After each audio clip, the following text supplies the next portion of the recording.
Milli Hidrometeorologiya Xidmətindən kanalımıza verilən məlumata görə martın 17-sində Bakıda və Abşeron yarımadasında havanın yağmursuz keçəcəyi, mülayim cənub-qərb küləyinin əsəcəyi gözlənilir.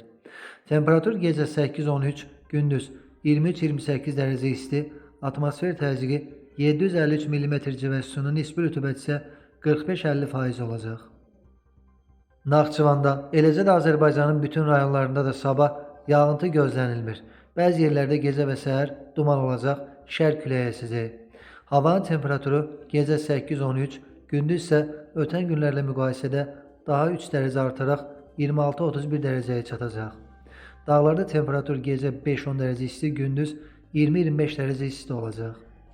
İstənilən hava şəraitində hər birinizə xoş əhval-ruhiyyə arzu edirik.